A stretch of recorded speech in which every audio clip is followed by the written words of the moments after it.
पंचायत समिती आणि जिल्हा परिषद निवडणुकीसंदर्भात वंचित बहुजन आघाडी तालुक्यात सर्व पदाधिकाऱ्यांच्या किंवा कार्यकर्त्यांच्या इच्छेनुसार किंवा जिल्हा परिषद पंचायत समिती निवडणुकी ताकदीनं वंचित बहुजन आघाडी लढवली पाहिजे असे सगळ्या कार्यकर्त्यांच्या म्हणण्यानुसार आज आम्ही प्रमुख कार्यकर्त्यांची बैठक आयोजित केली आणि बैठकीत सर्वांनुमते आमचं असं ठरलं आहे की वंचित बहुजन आघाडी आगामी पंचायत समिती जिल्हा परिषद किंवा जी सध्या सुरू असलेली निवडणुका त्या स्वबळावर ताकदीनं लढवण्याचं आम्ही सगळ्यांच्या जे आमच्या विचाराने आम्ही ठरवलेलं आहे। नगर परिषदेच्या निवडणुकीत बघितले की ह्या वेळेस कोण नेता कुठला नेता किंवा कुठला पक्ष कोणासोबत जाईल असं कोणाच्या म्हणजे कोणच खात्रीने सांगू शकत नव्हतं। तशीच संभ्रमावस्था सध्या ह्या तिन्ही नेत्यांनी किंवा सगळ्यांनी आता सध्या पंचायत समिती जिल्हा परिषद निवडणुकीसंदर्भात हीच भूमिका जवळजवळ त्यांची आहे असं लक्षात येतं आहे। तर वंचित बहुजन आघाडीसोबत जर समविचारी पक्षानं जर आमच्याबरोबर चर्चा केली तर तसा प्रस्ताव आमच्याकडे आला तर आम्ही तो प्रस्ताव वरिष्ठांकडे पाठवू। वरिष्ठांनी त्याच्यावर जी काय आम्हाला निर्णय देईल त्या हिशोबाने आम्ही निवडणूक लढवू।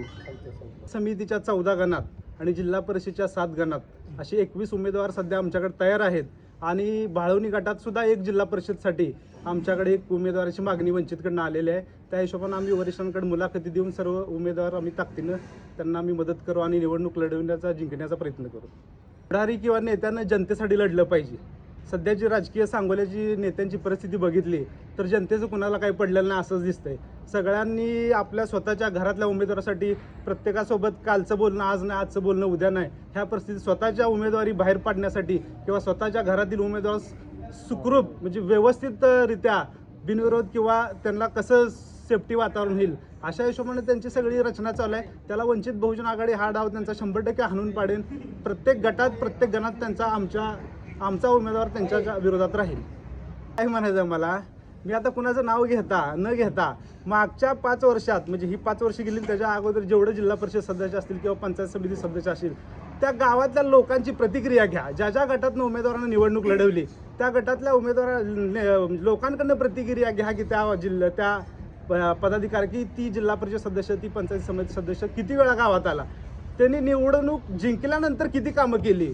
अगोदर मिळवायसाठी कोण काही पण करतं पण निवडणूक जिंकल्यानंतर जनतेच्या सहवासात प्रतिनिधी राहायला पाहिजे।